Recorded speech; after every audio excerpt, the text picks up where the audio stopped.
Welcome to Happy Hour, a Scripts Gone Wild spinoff where we sit down with the folks who make our reads happen, shoot the shit for a little while, and see what happens. I am your host, Billy Ray Bruton, and I am drinking a Western Grace finely crafted brandy.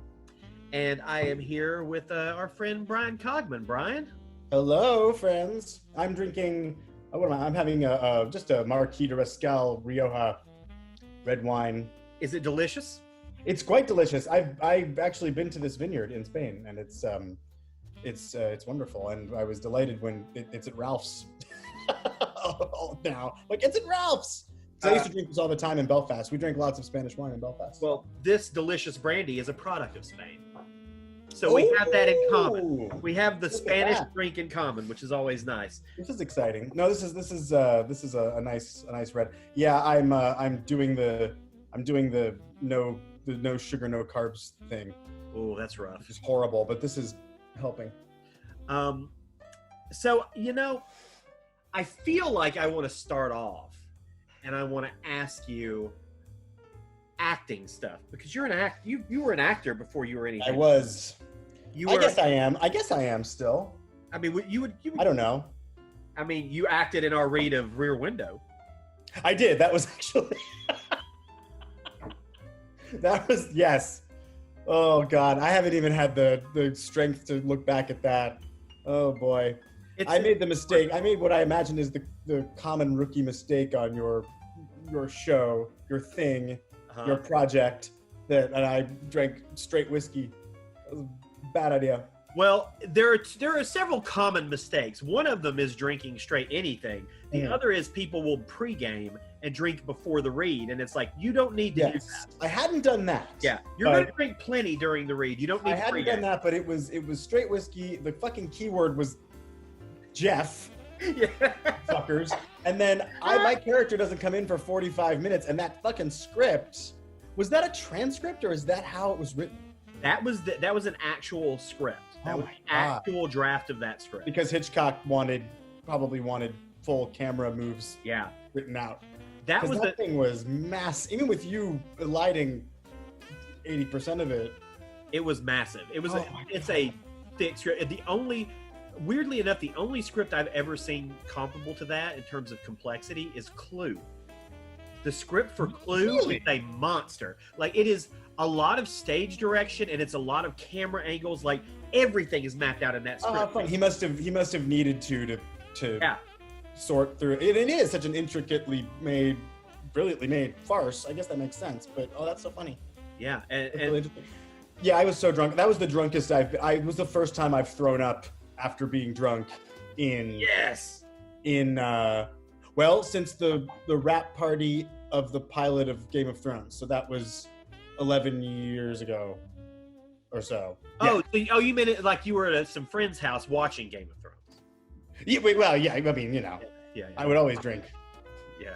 That's how I would get through watching Game of Thrones. But no, I got very drunk in Morocco doing at the cast party of the rap party of the pilot, the original pilot, which never aired because we reshot the pilot. Like you do.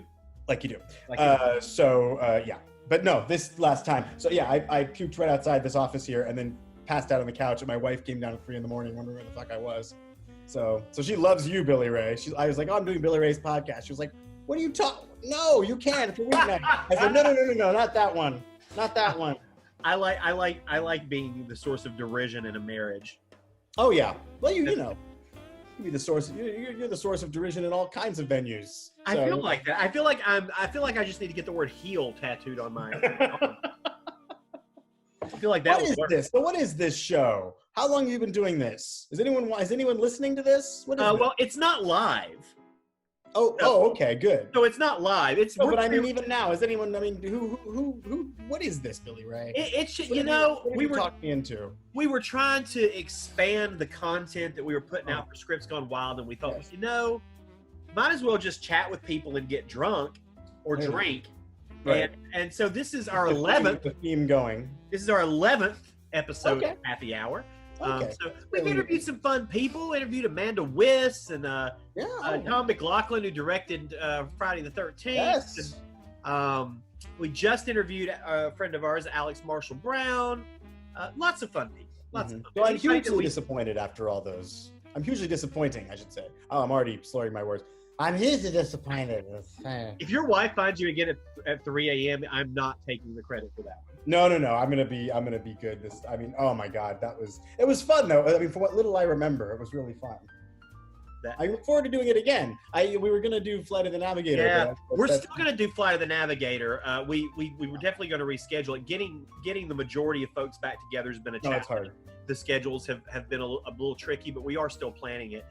Joey, who was the lead, and that's still really excited about doing that. I know. I was just doing because weirdly, I don't know why, it makes no sense, but growing up, there were these strange character actor performances that I just gravitated to, and I talked about this on one of the Scripts Gone Wild. Like David Tomlinson as Mr. Banks in Mary Poppins is just a performance that at age 6 I sort of just observed, and I shit you not, I don't know why, Howard Hessman as Dr. Faraday in Flight of the Navigator. I've always found this to be a fascinating performance.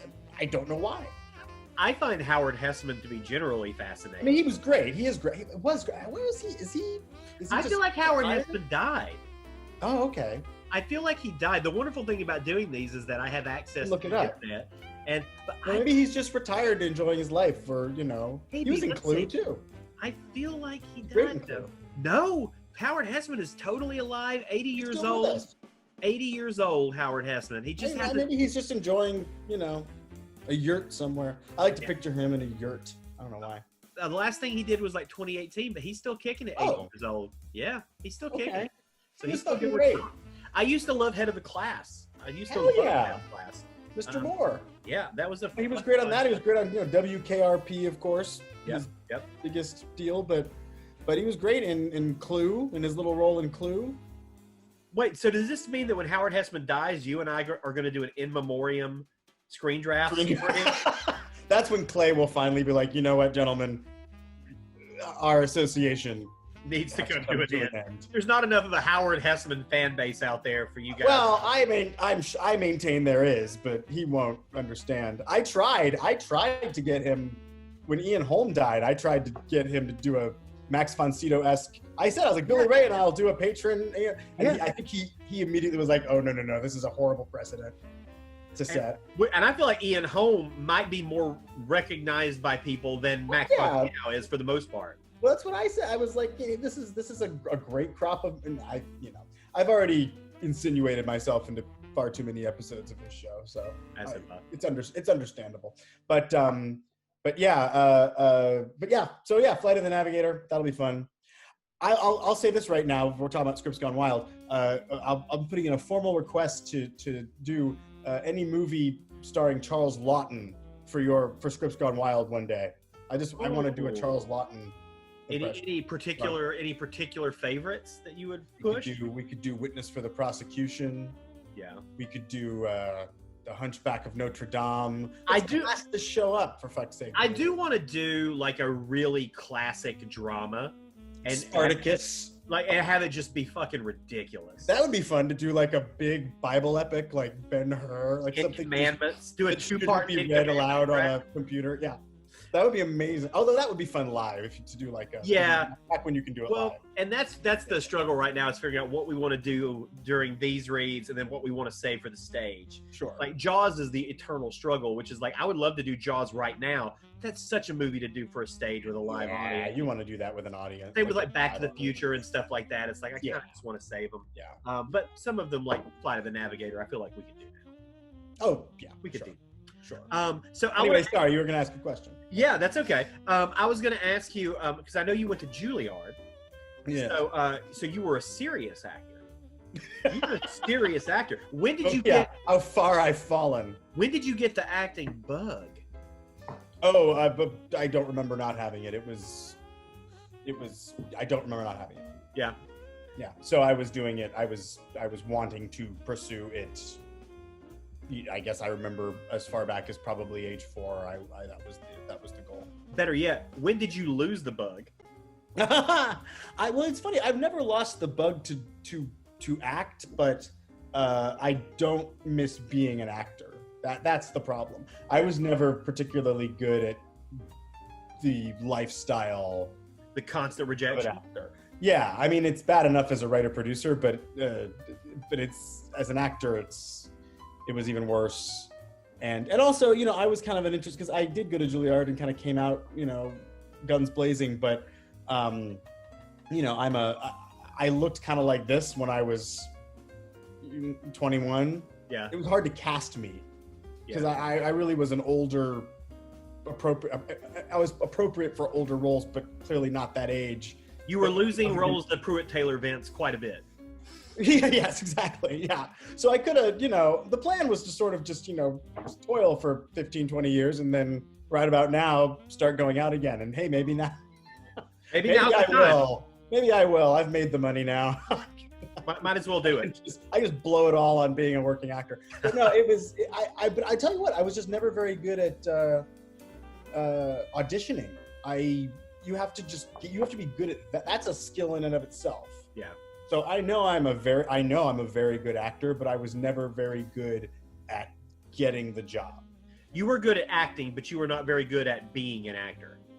No. Yes. Yeah. Correct. Yeah. Yeah. I hated it. I hated the submitting. I hated the waiting. And it was a wonderful reminder. My friend Glenn Howerton, who stars and runs It's Always Sunny in Philadelphia. Uh-huh. He was a year ahead of me at Juilliard, and we're old friends. And we Game of Thrones and It's Always Sunny have a funny little, I don't know, camaraderie. David and Dan, my bosses on Thrones, wrote an episode of It's Always Sunny. And Rob and Charlie cameoed on the show once, and all that stuff. And Glenn and I have known each other forever. So Glenn asked if I wanted to just do a little one, you know, line or two on the show, and I said, "Oh, sure, that would be fun." And I hadn't acted professionally in a decade, and I've barely done any TV or film acting. But then as I was gearing up to just sort of wait for him to call me and give me my walk on, he said, you know, there's actually a pretty significant guest star role you might be right for. It would be the entire episode, you and the rest of the cast, but I would need you to audition for it because it's a big thing. Would you audition for it? And I said, wow, sure, yes, okay, great. And so I prepared for the audition, and it reminded me, the process of auditioning for that part reminded me how much I hated doing it. And it all came back, all the insecurities, the anxiety, the waiting outside and hearing what the other actors are doing through the door, observing the other people around you. And this was the safest space possible. I didn't need the job. I was in the middle of my very successful career with Thrones. It was a friend. It was the friendliest room. Yeah. And it was still horrible. And then when I didn't get the role, crushing, just soul-sucking disappointment for days. And he told me, he's like, you did great. We went with someone older, and sure enough, they did. I watched the episode, and not only someone older, but I can't remember his name, but it's that guy you've seen in a million things. He played on The Office, he played the head of the company that owned Dunder Mifflin and recurred a lot. Oh, he played David Wallace? Yes, that guy. Yeah. He got the role, as well he should. Yeah, he's great. So, and then I ended up doing a little 2-line, 3-line. Actually, no, I had a full scene at the end on the season finale with the whole cast, and it was wonderful, and I had a great time, and I got to improv with Danny DeVito, and it was great. But anyway, I was very grateful to Glenn, because any illusion that maybe I would get sort of back into it. Yeah. If I ever act again, it'll be, you know, if I have my own show at some point here, I might cast myself in something, maybe. Yeah. But I'll probably be a good producer and cast someone better. So I'm similar in the sense of that I also started out acting before I got into like writing and directing. That doesn't surprise me. Performers. And I never really stopped either. When I moved to LA, I certainly didn't move out here to pursue acting. So it kind of went by the wayside when I moved out here. But it was always something I really enjoyed doing. And I've always thought I'll get into voice acting or something. Like I'll try to dive into something. Yeah, that'd be fun. I'd enjoy that. Yeah, I think that would be a lot of fun. I mean, anything that requires me to not leave my apartment necessarily. There you go. Is preferred. Set up your little closet studio. Yeah. Read young adult fiction. Do that. I love young adult. You Young know, Southern boy comes of age. speaking of YA and young, I'm curious because I know you worked on this. Can you tell me any stories about Taylor Lautner? Oh, wow. No, I mean, I was a writer's assistant on that show. I just remember, so this was for the people watching, or listening. Do they watch this? Do you post the video? It'll post on Friday. It'll stream live. People watch this. It'll stream live, and then it'll stay on YouTube, so people can watch it. I'm whenever. glad I wore a somewhat clean shirt. So this was a show called My Own Worst Enemy that was the rather short-lived Christian Slater, Jekyll and Hyde spy extravaganza. During that period of time before Mr. Robot, where every show he touched turned to garbage. I guess so. I tell you what they were going for. I mean, they were going for Kiefer Sutherland. It just hit with 24, so it was like, let's get one of the other young guns. This will work. And he was nice. He was a really cool guy. But I was a writer's assistant on that, and the day that was canceled was the day the Thrones pilot was picked up. So, but anyway, that was my first job, kind of crossing over to behind the scenes. But yeah, Taylor played Christian's son. And all I remember, I was never really on set because I was just in the writer's room. But I do remember when they cast him, because he's this incredible martial artist, I guess. Yeah. He was this child prodigy martial artist. So they showed us some video of him doing, fucking nunchucks or something.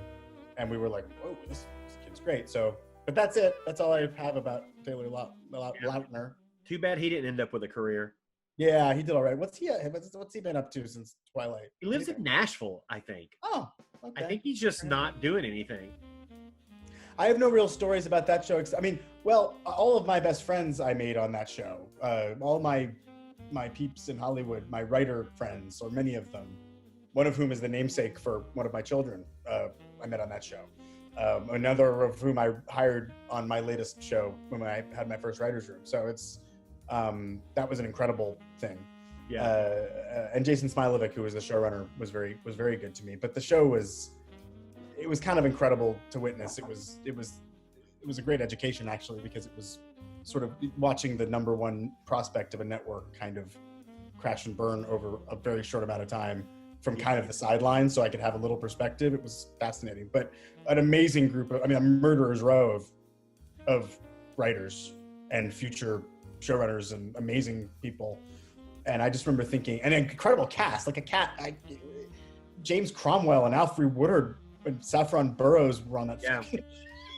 Sometimes it just doesn't work out. Yeah. Sometimes it doesn't work out. You think back to like the Ben Stiller show or something. Sometimes it just doesn't work out. Yeah, although that one creatively did. I don't know that My Own Worst Enemy did. Oh, it never quite made it there.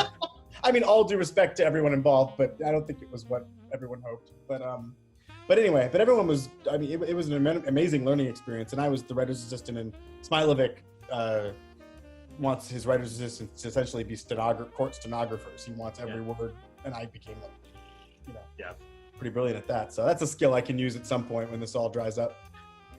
So, how exactly did Game of Thrones happen for you? Game of Thrones? Yeah, for you. Show? You said you weren't going to ask me a single question about Game of Thrones. I lied. A fucking lie. I lied. How did it happen for me? This is an oft-told tale, but essentially, condense it. Yes, I will. I've gotten very good at condensing it. We moved out here, my wife Mandy and I, who's also an actor and is now, like me, a producer. We were taking any job we could find. I was selling toner cartridges by phone it made Glen Ross look like a high-end operation, this place. So I was doing that for $11 an hour and trying to write my first pilot and go on acting auditions, what little I had. That was back when you would move out to LA for pilot season, as if that meant anything. Yeah. Like, we're coming out for pilot season. They're going to offer us pilots the second we get off the plane. So I did that, and my wife was doing nannying jobs, and she took a nannying job with David Benioff and Amanda Peet for their young baby, and that's how we got to know each other. And then he read my first pilot that I wrote, and was very complimentary and gave me a lot of notes and sort of mentored me for a little while, and that led to opening a few doors to get assistant gigs in that arena. And then when the pilot was picked up for Thrones, he brought me along to assist Dan, and I at that time became sort of the in-house, I won't say expert because the people online will gleefully remind me that I'm not a Song of Ice and Fire expert, but I was the best they had. And that was, it sort of went from there. I sort of became the guy in the meetings to advise on the mythology of the show and the books. And before I knew it, I was writing the 4th episode of the 1st season. And before I knew it, I was in charge of, at least in terms of the writing capacity, the writing producer capacity of one of the 2 sets almost immediately. Yeah. It was this an insane trial by fire. And a lot of that was just because we were this weird show. To HBO at the time, fantasy shows were not, there were no premium genre shows. We were first, really. So they didn't know what to do with us, and we were in Belfast, and they kind of left us alone, and we sort of figured out how to do it and kind of reinvented. I don't know if reinvent's the word, because I'm still not sure anybody does it production-wise the way we did it, because it was crazy, but that's what we did, and that worked out. What do you think the percentage is of people who hate versus love you for Game of Thrones? Oh, wow. Hate versus love me for... Well, Jesus. I mean, it's fluctuated. So I think I was pretty well loved by the fandom for the first 4 seasons, because I was seen as kind of the guy in the inside, which I don't think was ever really true. But I suppose in the room I was the guy advocating more for, well, in the book it says this, for better or for worse.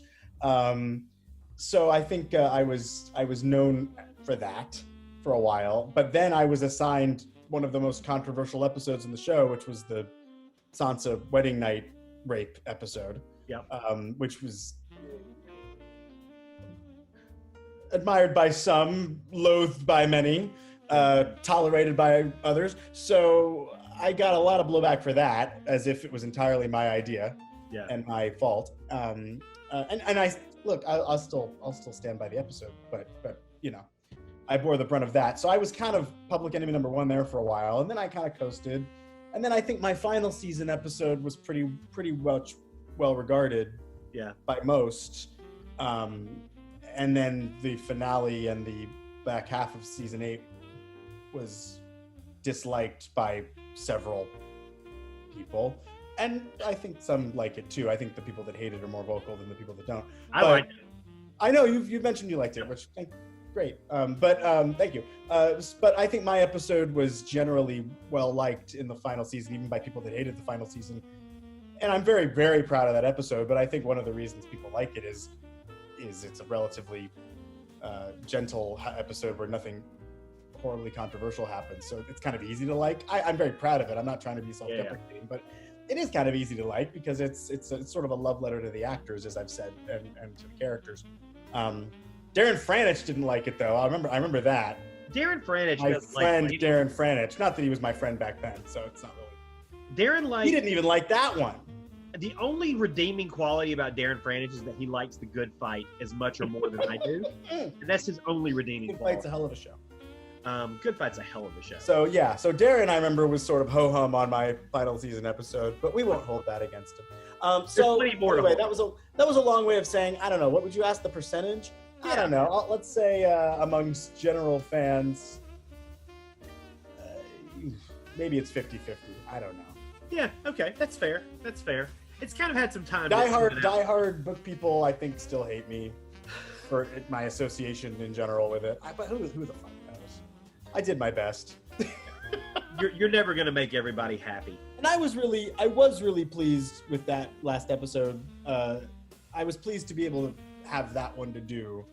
I always preferred, as a writer, and frankly, even as a viewer of the show, the quieter, more people talking in rooms episodes of the show.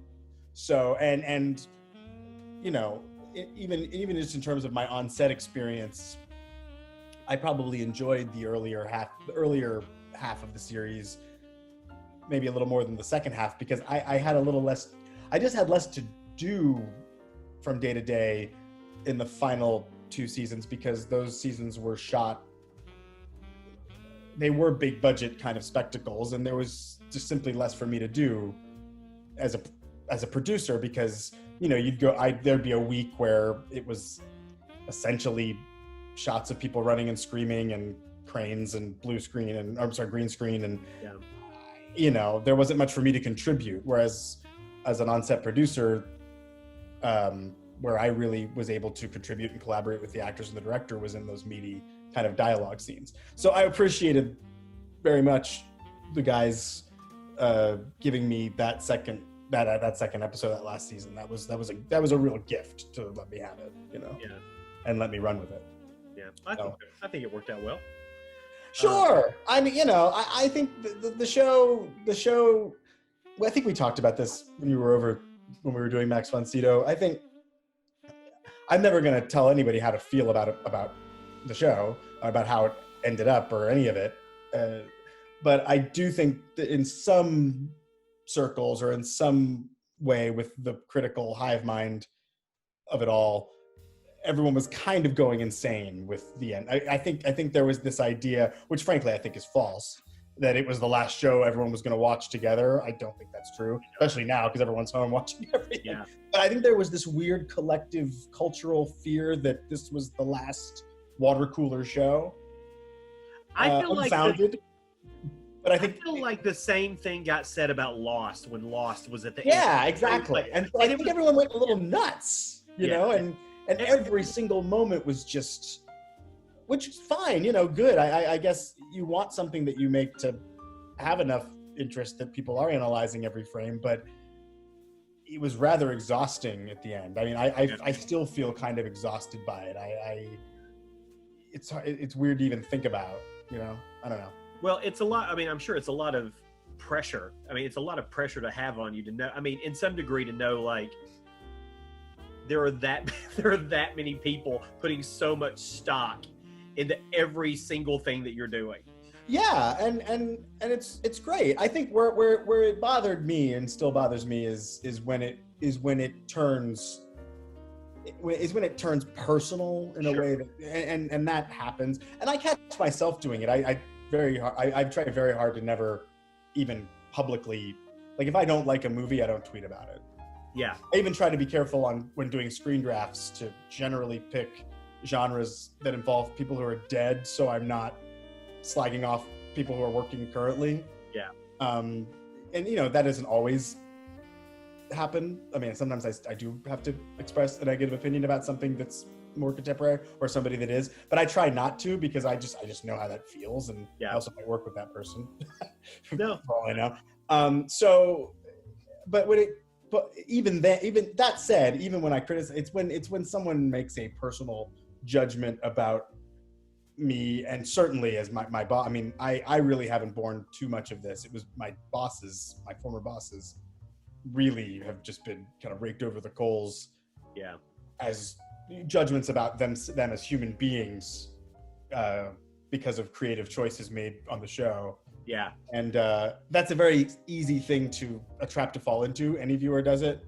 But I think it got turned up to 11 in some cases with them. So that's where I feel bad about it or annoyed about it. But even now, I'm trying to be sanguine. And what's nice is I came back to Twitter, and at this point, I mean, the show's over. No one gives a fuck. Everyone's moved on. No one really bothers me anymore. It's nice. Yeah, no, it's funny how something like that can be so in the sphere, everybody's sphere, and then just be gone like that. Yeah. Especially now, I think, Jesus, with the last 6 months. Yeah. I mean, that feels like a million years ago. But also, we've had Watchmen since then too. So we've had Watchmen, which was, my God, Watchmen was great. Watchmen was great. It really was. Even I feel like anytime any of the Lost guys do any show post Lost, all I hear about it, all that I hear in my head is like how they still get shit about Lost. Do they though? Oh, I think so. Anytime I read a review about any new show that any of those guys have, they mention the finale of Lost. And I'm like, yeah, let it go. How many? Yeah. It only had a couple ways it could end.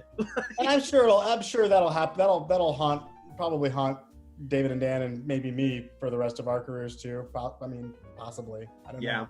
That's funny. I think people are kind of coming around on the finale of Lost, though. I hope so. Like, I've been hoping that they were going to be. I've turned a couple of friends of mine who had never watched Lost onto it in the last 2 or 3 years, and both have been like blown away by it, which has been a nice. And I'll say I would I would also posit that Lindelof's subsequent work kind of contextualizes the finale of Lost a bit. Do you know? I think Leftovers and Watchmen both. Yeah. You kind of can see what, even if you didn't love or didn't quite get at the time the finale of Lost, it's sort of there seems to be a kind of thematic progression. Even he did Leftovers, didn't he? Yeah, Leftovers. Leftovers that fits in there too. Yeah, you know what I mean? Yeah, he did Leftovers, and specifically Leftovers. I think you really kind of can look at the Lost finale and go, oh, okay. I feel like to me, as someone who's watching that kind of entertainment, I care way more about the journey than I do the destination. And so I feel like he's certainly that kind of producer, showrunner, writer who also feels that way, which is like with Leftovers, I think is a good example. I think Lost is a very good example. Yeah. And that just means more to me than like, so they don't stick the landing. It's still a great ending. Well, yeah, and that's what's tough. And look, endings are tough. I mean, endings are hard, and it is hard to. There is a natural tendency with a movie or a TV series that if you didn't like the ending, it makes you think, well, the whole thing was a waste of time. I know I've fallen into that trap with plenty of things. Yeah. That's why sometimes I like it when a show never had one, or a movie franchise never had one. I mean, and then I get annoyed when they revive the show, and it's like, no, wait, I just wanted them to go off into the sunset, leave it alone. Or you can just have that David Chase set of balls who just ends The Sopranos. Well, that's what the ending is. Yeah. That's what the ending of The Sopranos is perfect. Yeah. It's perfect. It's over. We're just stopping here. Yeah, it's done. So if you think he's dead, fine.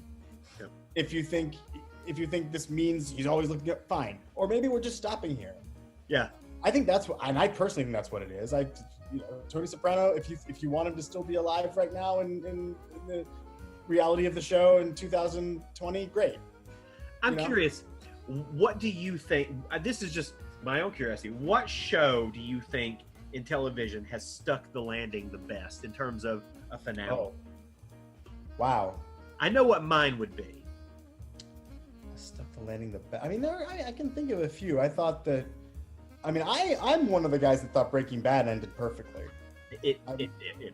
I thought Breaking Bad, I never saw it as Walt didn't get what was coming to him. I mean, yeah, he did, and that was kind of what was beautiful about it is, yeah, he got what was coming to him. He died alone, and his family is destroyed, and everyone around him is destroyed.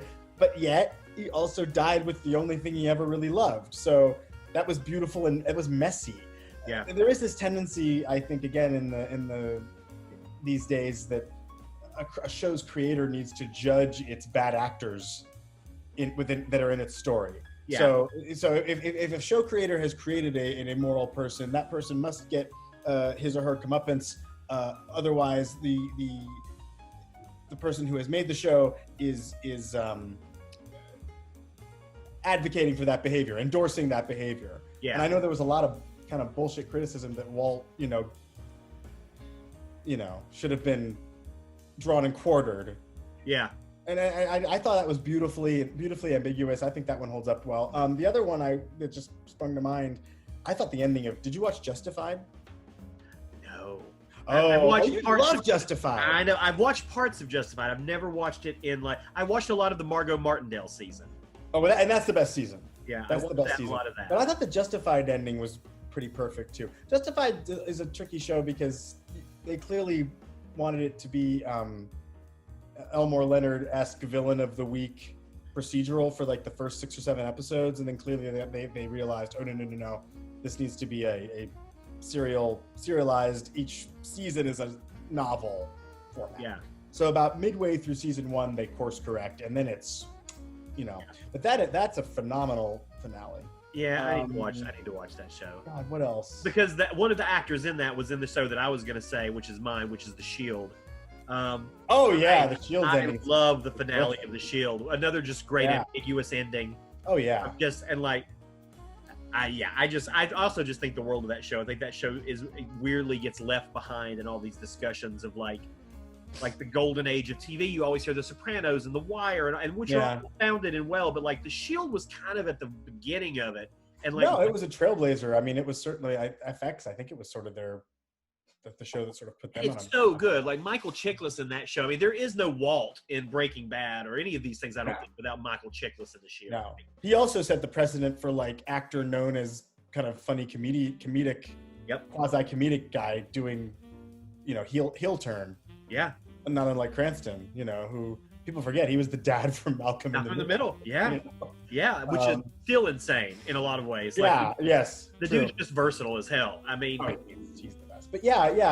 The Shield had a great ending. They got a lot of good ones. I mean, it's and a lot of kind of messy ones that I still like. I don't mind messiness. Maybe that's defense because our show in my view was messy. I don't know. I like The Wire. The Wire had a great finale. Yeah.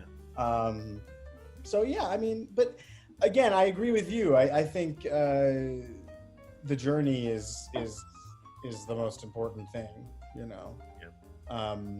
And sometimes you can write yourself into a corner if you've predetermined the finale and you stick to it, and the show really wants to go another way. Yeah. So it's going to be interesting to see. I have no doubt that they'll stick the landing because they're geniuses, but it's going to be interesting to see how Better Call Saul comes to a head, because you know where most of these characters end up. Yeah. You know how it ends. You just don't know quite how it gets there. Yeah. I think maybe is the definition of the journey and not the destination. But yeah. And I was thinking about that the other day. I think they also have an opportunity because they also have the framing device. Yeah. So there's a way to make a more surprising finale and finality for Saul. Yeah. Jimmy, in that framing device. Maybe more of the show in the final season. Did they announce this will be the final season, or did they? This one coming up is the final season. Yeah, I'm wondering if there will be more scenes devoted to that post Breaking Bad.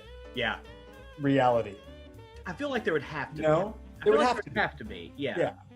Yeah. Because I'm actually not. I haven't caught up. I'm actually a season behind. Have they cut back to that reality at all? Yeah, they do. They do a couple times. Check in with it.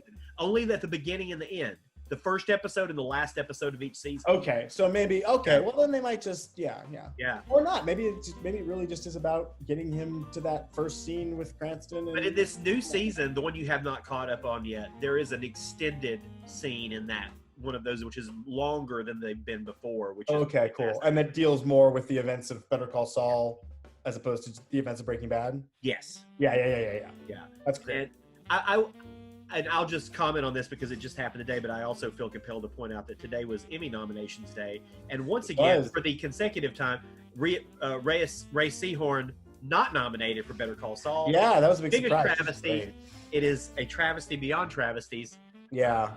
When you're in a show with Jonathan Banks, Bob Odenkirk, Michael McKean, Giancarlo Esposito, and people leave the show thinking, who is she? You're the best thing. Like, how do you? Okay, yeah. I'm going to go on a bandwagon if I keep talking about Ray Seahorn. I just think she's phenomenal. And I've heard from multiple people that this past season was like her best season. It is. Has she not been nominated ever? Never for this show has she been nominated. It's insane. It's insane. So I'm curious, what do you think, given that all of the world is falling apart and turning to shit now? Because what is the TV and film landscape going to be in 6 months? What do you think? Search me. I mean, it's. I think everybody's telling themselves, "Oh, production's just around the corner," and to a degree, it is in Europe. Yeah. Lord of the Rings, I think is going to gear back up pretty soon because it's in New Zealand and they've eradicated COVID. And I have other friends who are working on shows that shoot in Europe that are kind of gearing up pre-production. In terms of American production, I mean, unless they can afford major quarantine protocols, it's really hard to see. I know for me, I'm developing all these shows at Amazon, and COVID has really thrown a lot of that off the track for the foreseeable future. But that said, there are things being developed. I mean, look, Hollywood is 85 to 90% just talking about the shit you're gonna make. Yeah. With this, it's now 98% talking about the shit you're gonna make. So the hard thing I think for creative people is I know for me it's like I'll spend 6 hours on a scene and think, what am I even doing? Is this ever gonna? Am I just fucking filling time? And I'm someone who is fortunate enough to have a deal and development in progress and properties that I have to work with. So the big answer is I don't know. Nobody knows. Yeah. Nobody fucking knows. I think that is the answer. And we have no national plan to really deal with this. We have no plan to send our children to school. We have no plan. We have no fucking leadership. So until God willing, we get a new president.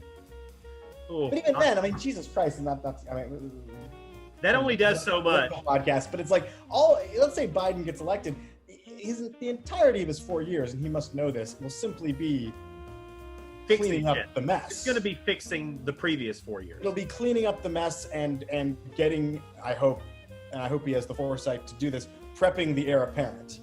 Yeah. And putting the heir apparent, whoever she may be, front and center as much as possible, so that when he opts not to run for a second term, it's a smooth transition. That's the best we can hope for. Yeah. But I only mention that because it does trickle down to everything else, including production. Yeah. So I don't know. It's a weird thing. It's a weird time right now in general. I was talking to a friend yesterday. When I'm writing, I'm fairly prolific. Like, I haven't been able to write a word in 3 months. Like, literally. Oh, yeah? I can't. And I think part of it is the whole, like, why? I think that's part of it is like, sure, yes. Who are you writing for? Why are you writing? What are you writing for? Yeah, like, what is this? Yeah, and that's a big part of it. And I never get like that. I'm never that blocked when I'm trying to write anything. But the last 3 months has just been a fucking desert. No, and for me, what's helped me is, because my show that I've been mainly working on the last year, it's kind of done until we can actually do it. Yeah, do it. So that's done. So the two things I've been working on since quarantine have thankfully been with partners. Yeah.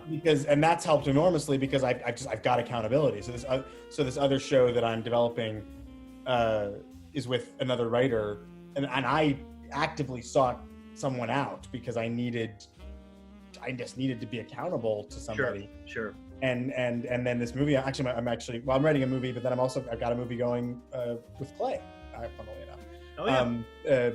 Our good friend Clay Keller, something that we're cooking up, and that's very helpful to have accountability. Even then, it's like it's my turn to do my part, and I've just been like, Yeah. But the good news is, if there's any comfort I'm feeling, it's that everyone's going through this. Yeah, everyone is in stasis. A few people are getting their stuff going, like, the Jonah Nolans are having no trouble getting series orders on their shows. But everyone else kind of my level, and everyone else, we're all kind of just treading water here, and in limbo. It'll happen when it happens, and I've got my health, and there's nothing, and I've got truly the fun thing during this quarantine, no joke, and I've said this a few times, is this sort of new friend group I've made, yourself included. Even though you called me a mosquito nipping at your heels, you fuck. Sometimes I just like getting people's goats. No, it's good. I like this.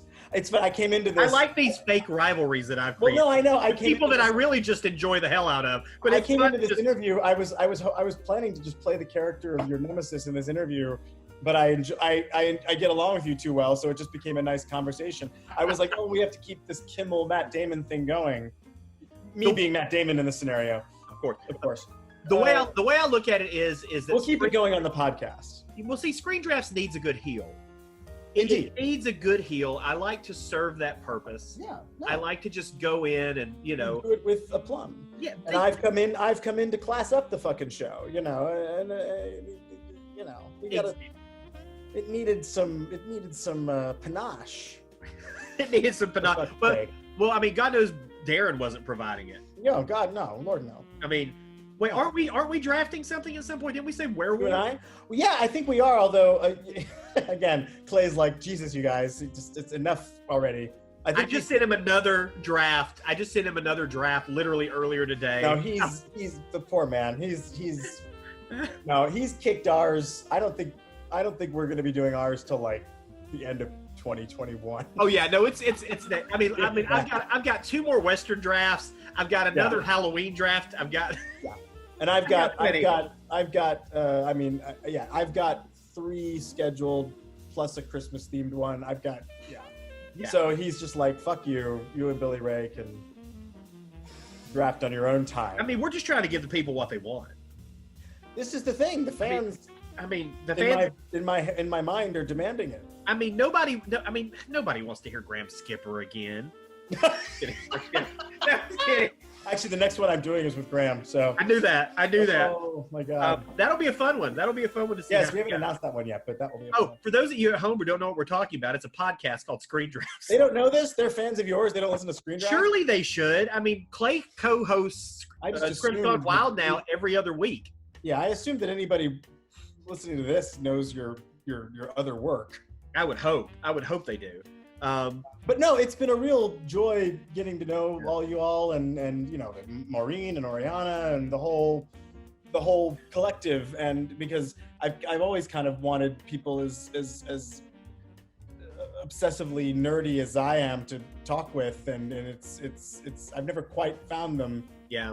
Apart from a couple of really close friends, but this has been really fun, and it's actually particularly fun during this time because it's kind of focused my movie watching. Yeah. Otherwise, I would be sitting there just like a zombie, just clicking Netflix and not. Now I have lists of things I have to do, and it's been great. I've had to give myself lists during this too, in terms of like watching the last week. It's been like, okay, you're gonna watch every documentary you haven't seen in 2020. Nice. Yeah. No, you do have to do that. I just have to if I don't do that, I'm the same way. I'm just scrolling for an hour and a half through Amazon and Hulu and Netflix and it's been an hour and a half and you've watched nothing. Yeah, you've gotten to know the interface. That's about it. And then and also it's been fun with my kids. I've been able to sort of do the now that they're a captive audience even more so than they were before. My little film school for them, which has been fun. Yeah. Showing them stuff that I liked as a kid, and that's the only reason. Labyrinth, showing them the fundamental 80s, childhood stuff has been fun. Yeah, showing them the stuff that you dug is really cool. That's the only reason I want kids. Charlie Brown and the Muppets, and that kind of thing. I'm Farewell My Concubine. Farewell My Concubine. The Cook, the Thief, His Wife, Her Lover. All the Merchant Ivory films. My 7-year-old loved it. Yeah, right. And I'm not talking like Remains of the Day Merchant. I'm talking like Morris. That's right. I'm talking, what's another obscure one? I've lost it. Hey, we made it to Merchant Ivory, so we did. I've got a final question for you. Okay. Final question for you. Yes. And maybe you've already answered it.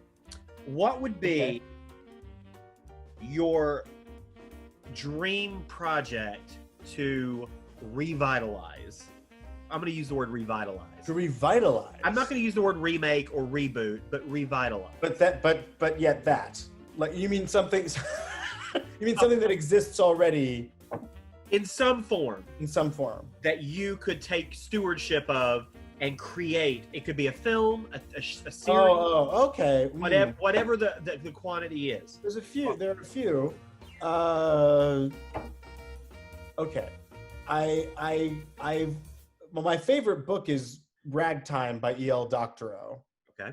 So my dream has always been to do a proper, comprehensive TV series adaptation of that.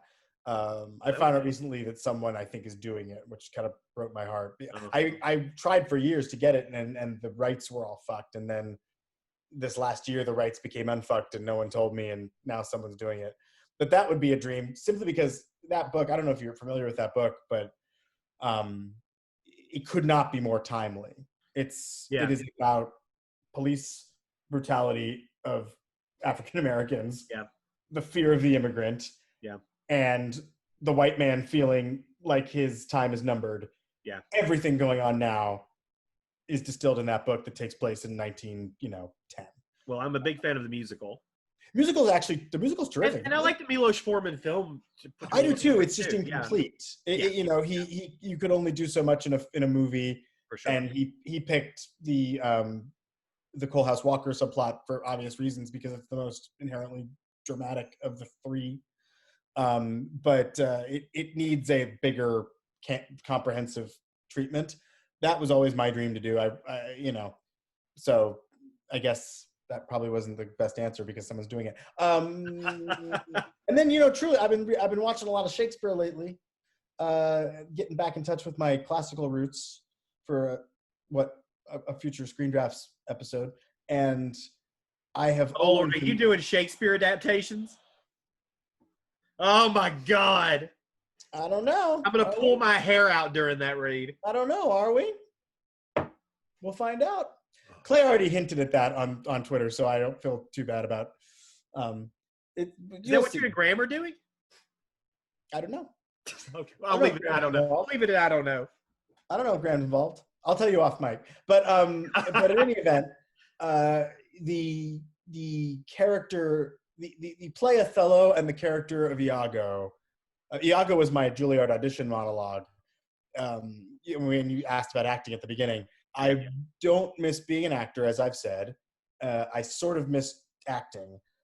I still want to play Iago somehow.